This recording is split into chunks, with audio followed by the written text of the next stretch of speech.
pris le temps d'ouvrir un serveur informatique qui contenait plus de 27 ans de travail, d'implication dans un projet missionnaire, soit en République dominicaine ou Haïti. Imaginez-vous la quantité d'informations que j'ai ouvertes, des documents, des témoignages, des photos, des vidéos, etc. Wow! C'était comme si je n'avais jamais quitté ce projet, qui fut pour moi un don total de ma personne. Vite, je me suis rendu compte que je n'aurais jamais eu la possibilité de faire un tel projet sans croire en Dieu. Je crois encore aujourd'hui que Dieu était présent dans ce projet et que la vie de milliers a changé pour le mieux. Le titre de ce clip vidéo est bien « Le monde oublié ». Je parle ici des gens qui vivent sous le seuil de la pauvreté et sont plus de 2/3 de la population mondiale. Le titre du clip pourrait être aussi bien « Qui vous a dit qu'on avait besoin de vous, les riches de la planète ?» Vous comprendrez en continuant de visionner le clip mon dilemme de choix de mots. D'abord, il va falloir vous creuser les manèges pour saisir ce qui suivra dans ma présentation. Je me souviens que nous avions publié un livre qui donnait les grandes lignes du projet d'éducation, soit en anglais, en français et espagnol. Vous verrez derrière moi certaines sections du livre. Ce livre est partout, au Canada, aux États-Unis, et qui sait où. Je vous présente pour la première fois les grands projets du programme que fut Tiers-Monde. C'était bien le nom officiel que nous utilisions dans le temps. Un rêve réalisé avec toute l'énergie que Dieu a pu me donner. D'abord, le but du projet fut la dignité de la personne humaine. Ce projet rejetait la réatification des pauvres et faisait en sorte qu'ils ne soient pas l'objet de la piété, mais les sujets de leur propre développement et acteurs du changement. De cette manière, Tiers-Monde rendait manifeste au monde entier l'amour de Dieu pour la création. L'expérience s'engageait à combattre la pauvreté déshumanisante qui prive les individus de leur dignité et humanité et à promouvoir les droits des pauvres par l'éducation. Le logo de l'organisme rend justice par l'image au dynamisme qu'il amène par sa vision de la réalité dans les activités proposées, tout comme dans les pas qu'il suscite chez elle et ceux qui s'y engageaient. Dès le premier coup d'œil, on y observe un mouvement de libération vivante à partir du livre qui attire et retient l'attention. Il semble qu'il exprime tout en symbole la phrase de Jésus rapportée par Jean l'évangéliste « La vérité vous fera libre ». Au cœur du logo, le livre apparaît comme le pôle intégrateur de l'éducation à la vérité. Le livre, c'est aussi la parole de Dieu par laquelle la Sainte Trinité se révèle à l'humanité tout entière comme à chacun et à chacune. La couronne de laurier qui ceinture le logo représente la victoire du bien sur le mal, du savoir sur l'ignorance, de la solidarité communautaire et internationale sur l'isolement, de la vie Dieu ressuscité sur les forces de mort et de mâles.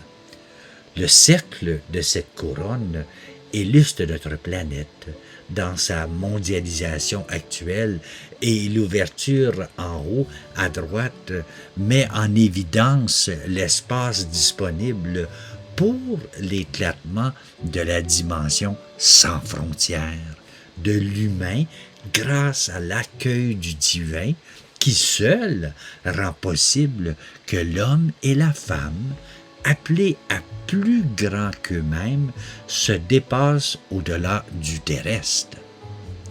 L'élan imprégné à la personne en croissance montre que le savoir-faire et le savoir-vivre avec, ainsi que le savoir-être, procurent des ailes à chacune et à chacun qui s'en laissent imprégner en termes de confiance en soi, de créativité, de construction de réseau, de potentialité sur son environnement naturel et humain.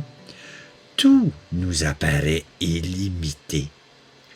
La croix est donc la clé en ce que, représentant la mort à soi-même, elle ouvre toutes les portes de la rencontre entre ce que l'on est vraiment, dépouillé de tout artifice et les diverses dimensions de la réalité, soit cosmos, autrui ou Dieu.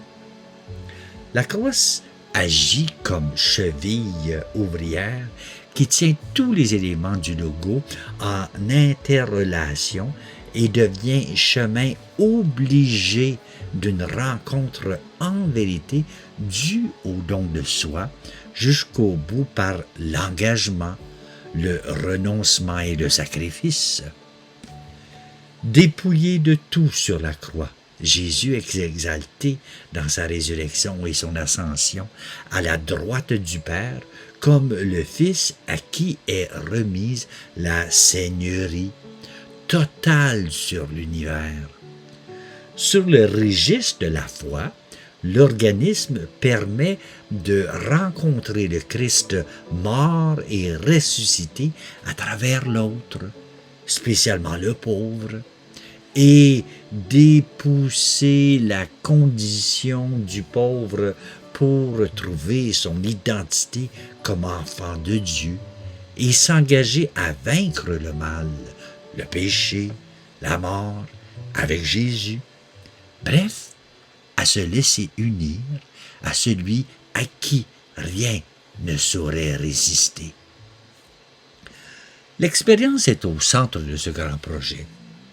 Ce programme éducatif permet à des jeunes de niveau secondaire, collégial ou universitaire d'aller vivre 7 ou 10 ou 14 jours dans l'univers dominicain, où ils seront exposés à diverses réalités du tiers-monde, bidonville, bataille, commerce équitable, orphelinat, et etc.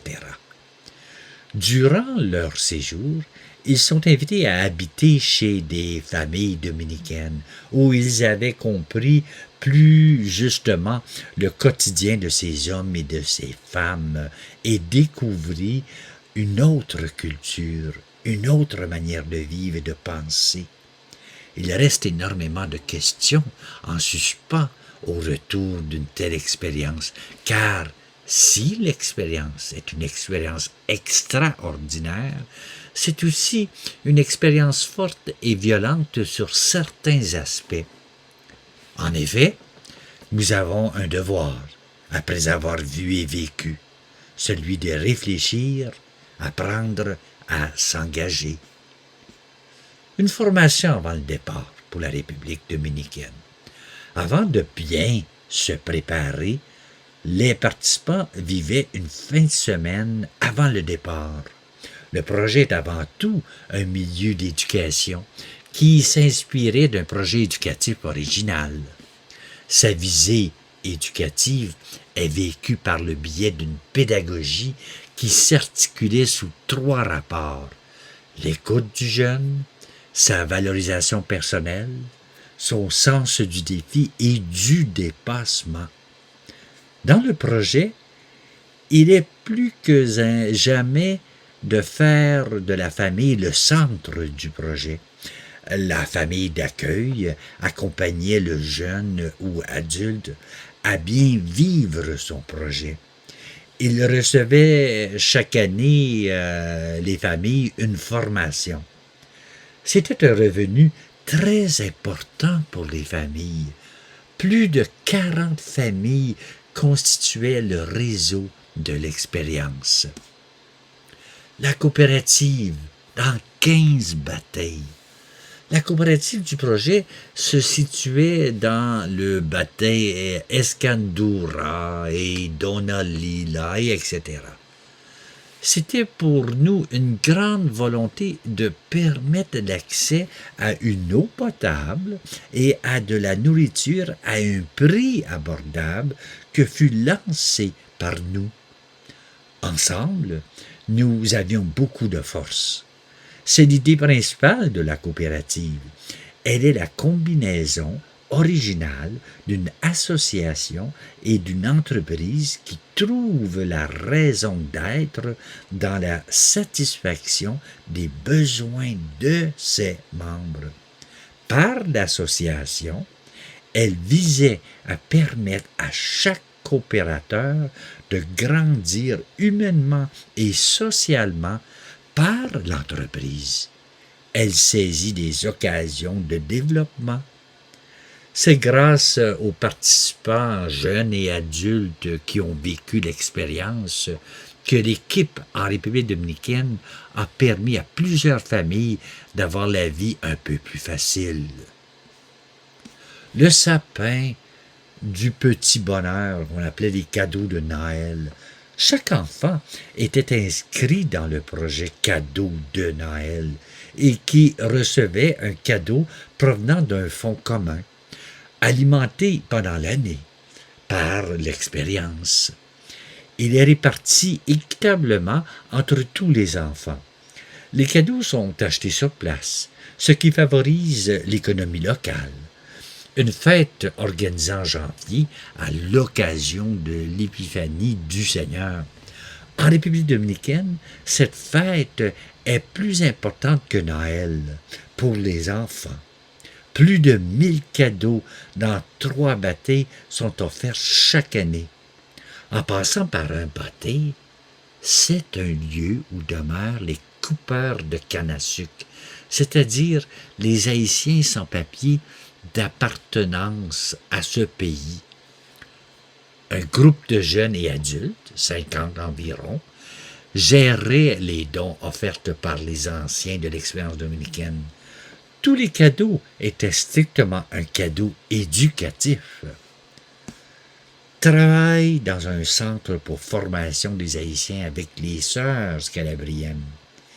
Ici, c'était un projet d'implication très complexe. Pourquoi? D'abord, nous faisons face à des situations où plusieurs personnes, des Haïtiens, venaient chercher de l'aide légale.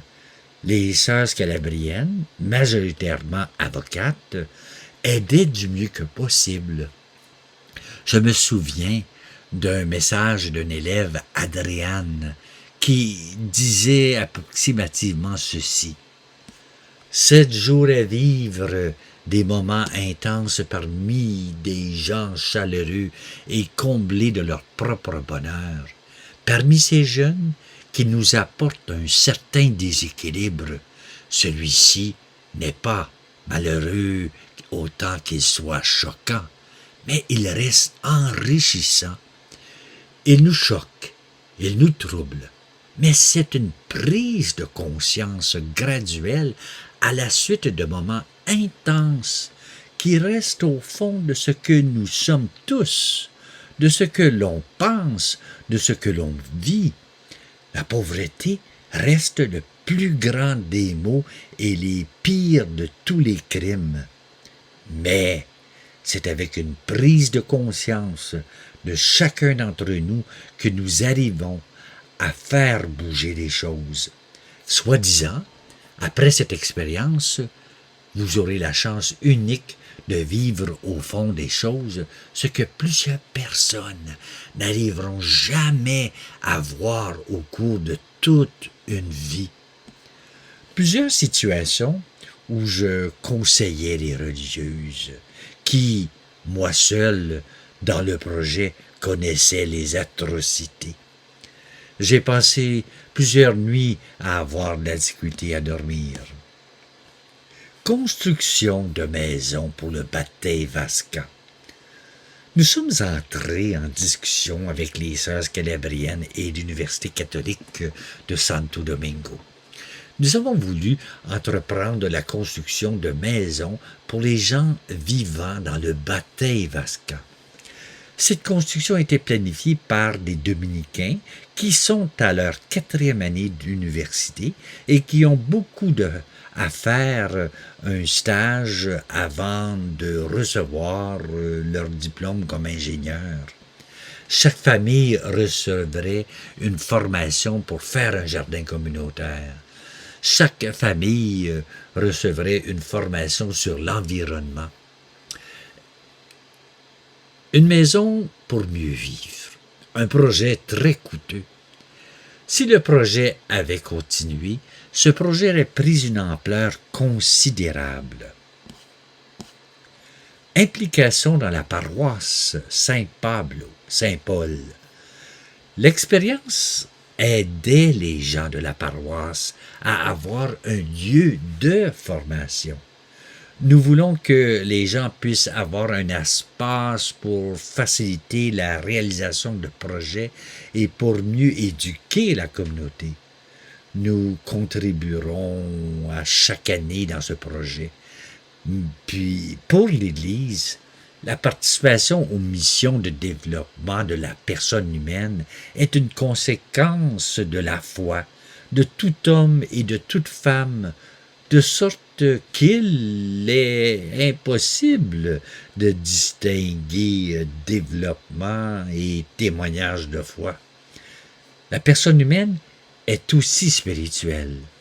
Comment pourrions-nous nous contenter d'être des techniciens, des professionnels, dans un monde où la quête de sens est plus que jamais importante? Voilà pourquoi nous aidions dans cette paroisse.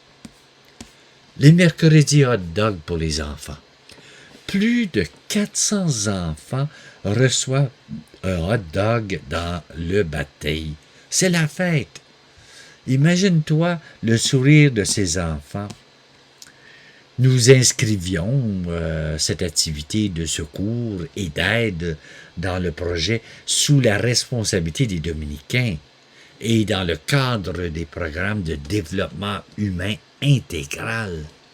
C'est fait partie de la promotion de la dignité de la personne humaine. L'expérience cherchait à inculquer un véritable sentiment de solidarité à ses membres et dans ses relations avec autrui. Il ne s'agissait pas d'un sentiment de compassion, mais plutôt d'empathie, équivalent à prendre la place des pauvres et à regarder le monde de leur point de vue. Chèvres et poules dans 3 batailles.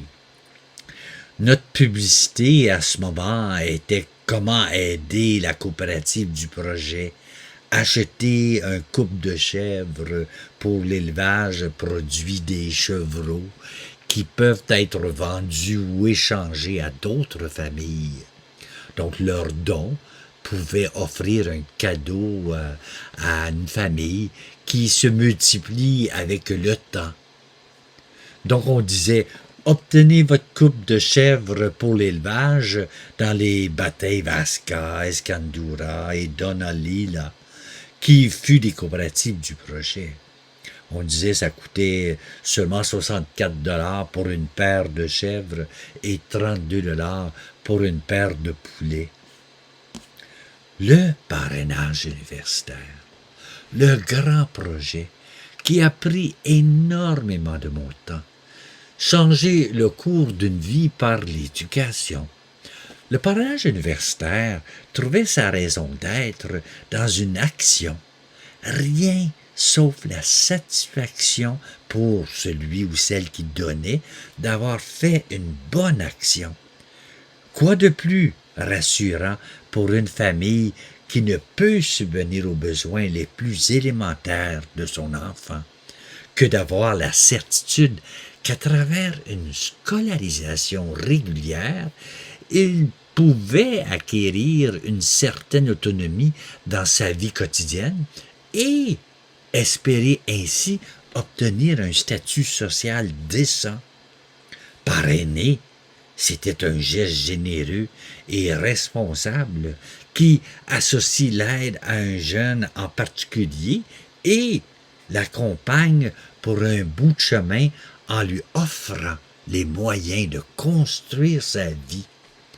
Le parrainage universitaire était un programme éducatif qui permettait, grâce à des parrains canadiens, européens et américains, de payer les études universitaires.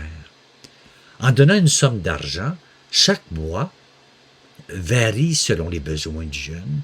Le jeune universitaire est conscient qu'il y a une personne qui croit en lui ou elle, en ses capacités. Le parrainage universitaire était géré par les frères des écoles chrétiennes en République dominicaine.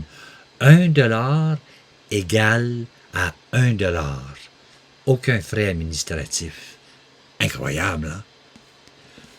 Le projet personnel.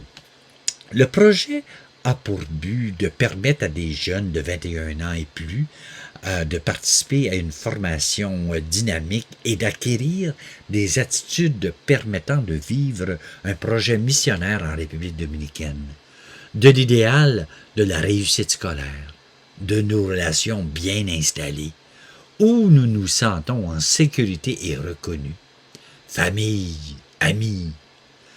Prendre le temps de réfléchir, de faire des choix, de prendre des décisions, de comprendre ce que l'on vit, de se détendre pour apprendre à vivre autrement. Une expérience qui permettait à les jeunes de réfléchir et surtout de comprendre plusieurs situations complexes qui existaient dans des milieux très défavorisés. Nous avions un partenariat avec l'Université de Montréal. Plusieurs jeunes du Québec ont vécu un stage de maîtrise dans nos projets. La maison du projet, au cœur des pauvres. Nous avons eu une maison, bureau en République dominicaine, un lieu où habitaient des étudiants universitaires et les gens intéressés à vivre un projet personnel. Comme professionnel ou coopérant international, comme animateur ou animatrice de groupes diverses ou comme agent pastoral. Le bénévolat, c'est facile à dire, pas si facile à faire, mais les bénéfices en sont nombreux, beaucoup plus que la simple raison que je veux faire du bien. Voilà la raison de la maison du projet.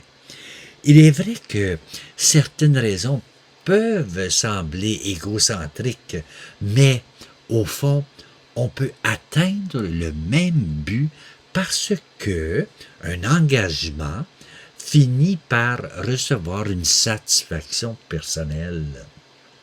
Très, très structurée dans la maison du projet. Les cartes postales. Depuis la création du projet, au début des années 2000, nous avions permis à des jeunes et des enseignants des groupes participants à s'informer des réalités vécues par des jeunes du pays, comme la République dominicaine et Haïti, et de créer un lien solidairement, directement avec ces jeunes, lien concrétisé dans un échange de cartes postales basé sur les droits des enfants d'ici et d'un pays en développement. Chaque année, plus de 500 cartes postales pour les jeunes de la République dominicaine ont été envoyées du Canada et des États-Unis. 2 salaires pour enseignants-enseignantes. Pour la compréhension de la lutte contre la pauvreté, la lutte contre la pauvreté ne se limite pas aux prêts importants de financement. Elle exige au préalable une formation scientifique, technique, professionnelle et civique de l'homme et de la femme. Il est question d'éduquer l'homme et la femme pour une meilleure vie dans la communauté.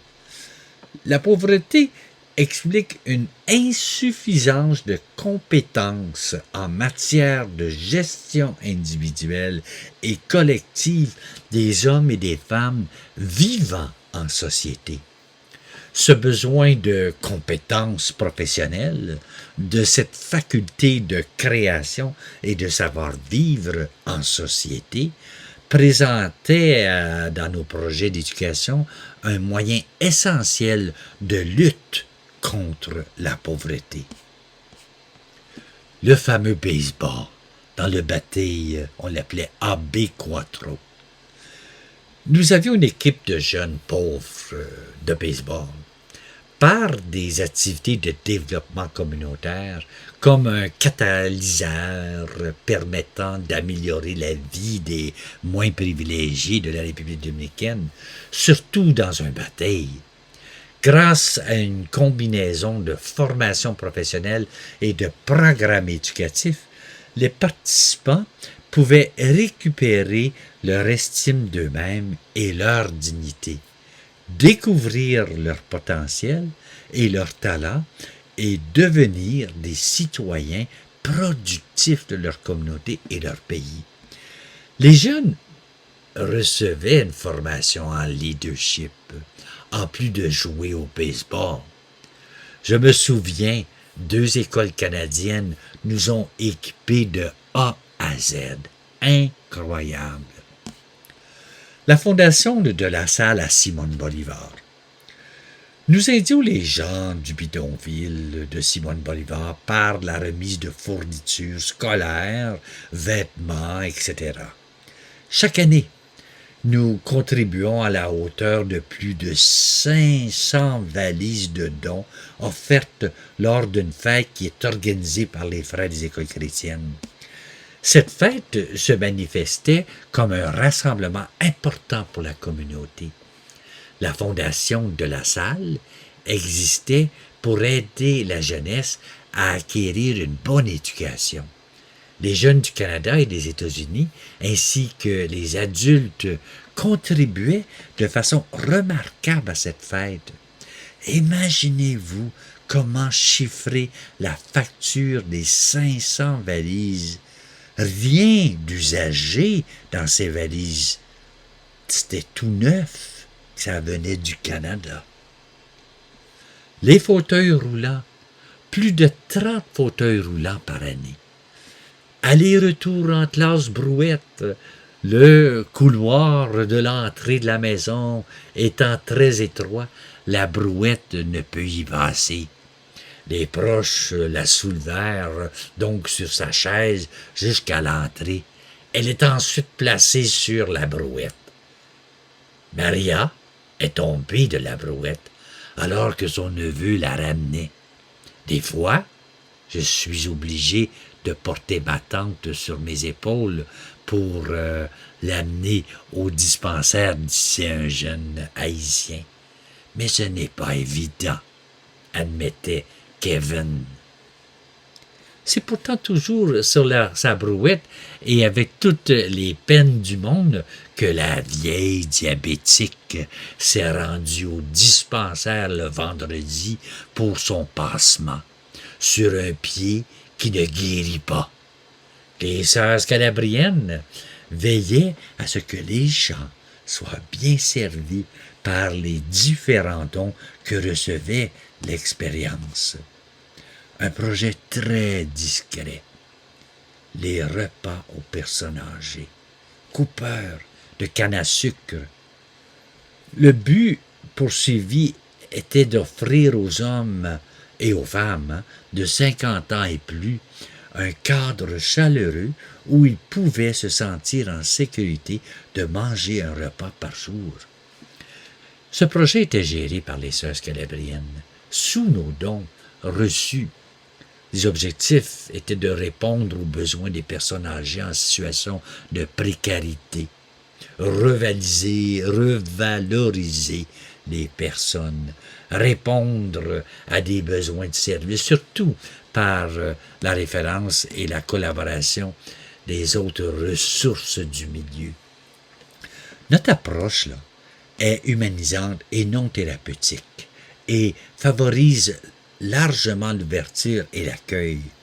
Elle prônait aussi une référence peu directive centrée sur la démarche volontaire de la personne. Il s'agissait de faire évoluer la situation de la personne en prenant compte de ses capacités et de sa volonté de modifier sa situation, tout en respectant son rythme. Le projet Rond-Point. Un sac à dos, un calepin de notes, une dose de lucidité, un bon zèle d'humanité, beaucoup d'ouverture et de foi, un brin de folie et le désir de changer notre monde poco à poco. Ce programme est la suite logique de l'expérience dominicaine vécue par beaucoup de jeunes du Canada et des États-Unis. Conscients des opportunités qu'ils ont eues à l'étranger, ils voulaient, à leur tour, offrir à l'expérience un peu de temps de leur jeunesse. 2 mandats leur sont confiés. Le premier est de réaliser, selon les recommandations des jeunes participants à l'expérience dominicaine, une action concrète dans le but d'améliorer, de faire une petite différence dans la vie des personnes vivant dans les bâtis ou les bidonvilles. Le second est d'effectuer une étude sous forme de documentaire écrit et photo. Ce document était destiné à enrichir la formation des futurs participantes à l'expérience dominicaine. Le but était de leur préparer et de les sensibiliser à ces réalités en favorisant une discussion et des débats entre les participants et en encourageant une prise de position plus éclairée avant leur départ. Le projet Valise. L'expérience dominicaine travaillait de concert avec les sœurs scalabriennes afin d'aider les Haïtiens dans les bâtis où elles travaillaient. De plus, nous travaillons avec les frères des écoles chrétiennes pour les jeunes dans le bidonville de Simone Bolivar. Ces communautés religieuses ont mis sur pied des projets fort louables et impliquant la communauté locale. Plus de 1500 valises d'articles scolaires et de vêtements par année, etc., etc. On en voit dans les photos une équipe qui prépare les dons avec les sœurs scalabriennes, et etc. Grâce à eux, par le biais de la coopérative située dans certains bâtis, la vie scolaire dans le bidonville est devenue un lieu très important pour la transformation de ces communautés. Le projet T-shirt. Les élèves du groupe de l'expérience dominicaine d'une école en Ontario ont mis sur pied un projet T-shirt. D'abord, ils visitent une 3e année et une 8e année de 2 écoles de leur quartier pour expliquer le projet d'échange. Échanger un T-shirt entre les élèves de la République dominicaine et du Canada. Une fois en République dominicaine, ces mêmes élèves du groupe Expérience dominicaine rendaient visite à une 3e et à une 8e année de l'école locale de Saint-Paul-de-Marcoris. Le projet de T-shirt avait pour objectif de familiariser à la fois les jeunes dominicains avec l'histoire du Canada et les jeunes Canadiens avec l'histoire de la République dominicaine. Plusieurs groupes organisaient, suite à cette expérience, des activités pendant leurs 7 jours d'expérience. Imaginez-vous la coordination. La petite école Saint-Paul de Simone Bolivar. Une construction qui a eu lieu, qu'on l'appelait la petite école Saint-Paul, était dans le bidonville de Simone Bolivar. Cette école a été gérée par les frères des écoles chrétiennes de Santo Domingo. Elle existe encore.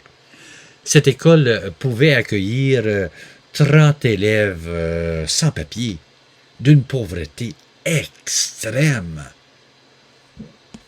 Une équipe dominicaine.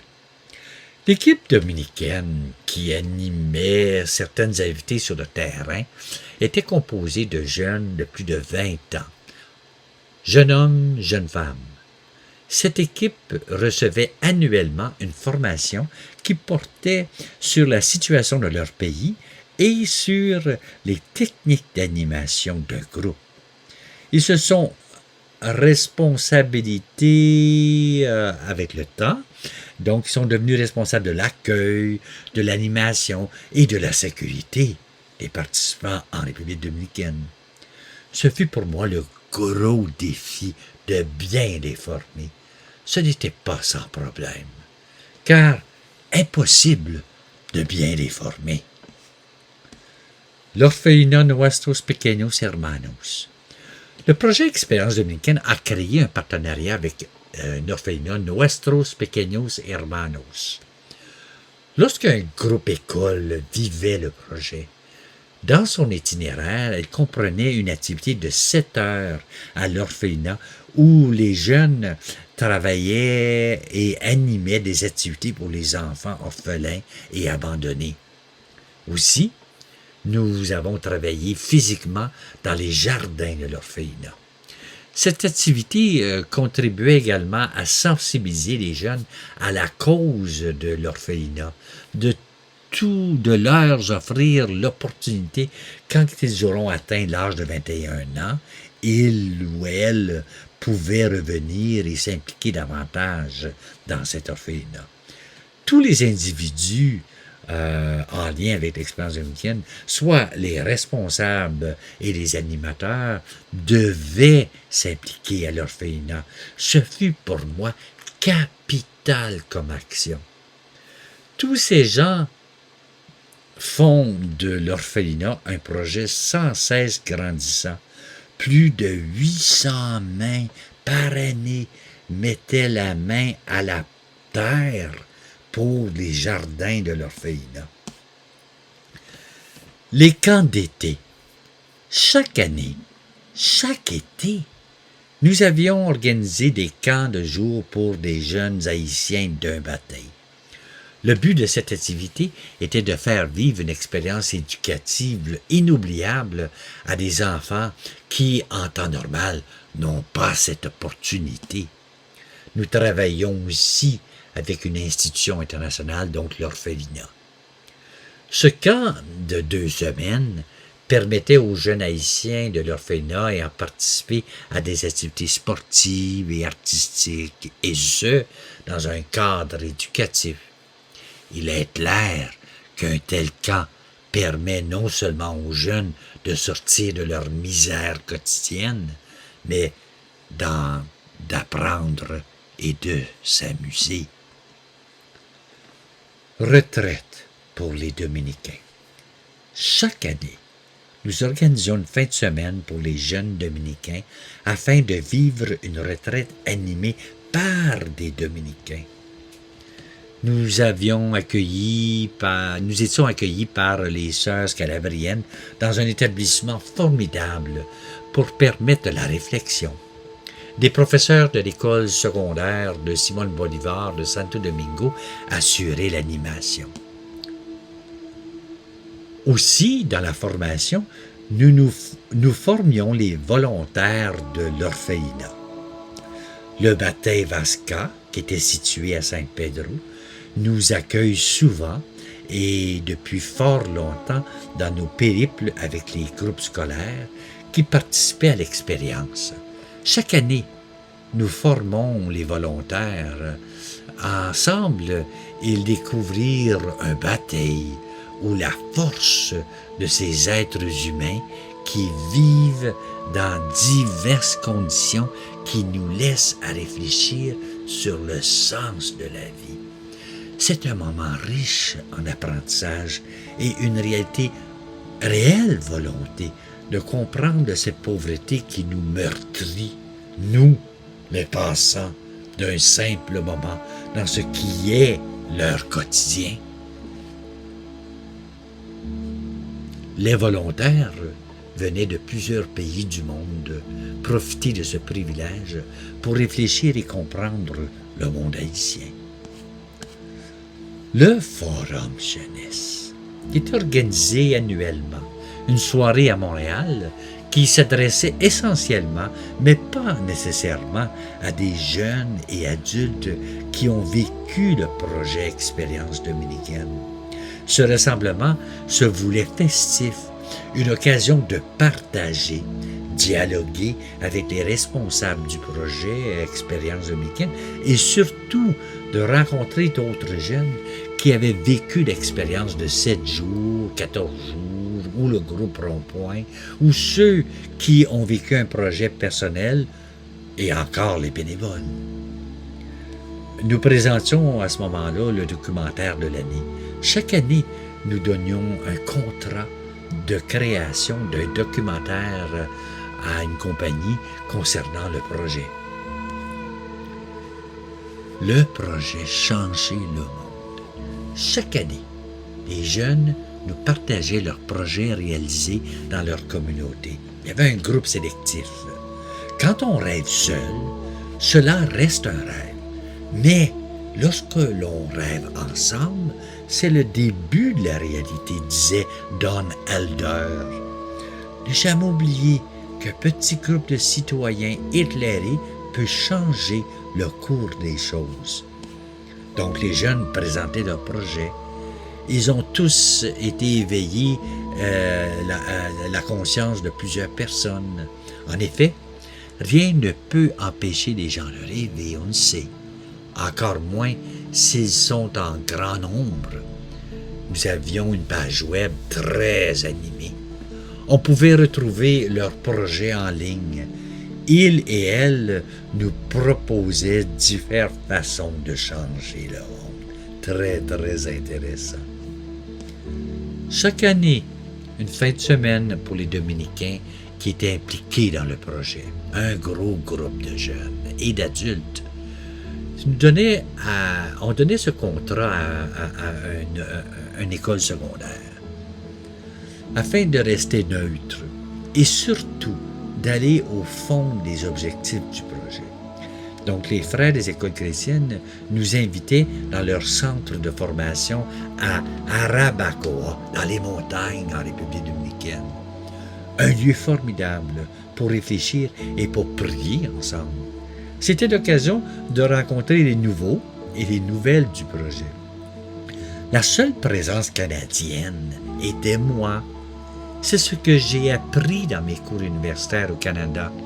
Le grand mot « l'inculturation » et qui me permit de ne pas déranger un peuple dans sa culture avec mes idées tout conçues. Si vous m'aviez suivi du début à la fin, vous avez sûrement remarqué que nous, les riches, les pays riches, c'est nous la première cause du déséquilibre dans ce monde qui est 2/3 de la population mondiale qui vivent sous le seuil de la pauvreté, dans la misère humaine. Et oui, c'est plutôt nous les pauvres petits gens, pas eux. Je vous laisse avec une phrase qui mérite d'être dit partout dans le monde. Tu es important comme personne humaine, non pas parce que tu as une ou deux propriétés, un auto ou deux, un compte de banque, des beaux vêtements, des diplômes, un bon job, mais plutôt tu es important car tu es une personne humaine. Parfois, ça prend 30 ans d'implication dans un projet comme celui que je vous ai présenté pour comprendre. On est drôlement fait, nous les humains. Bonne journée à toi et merci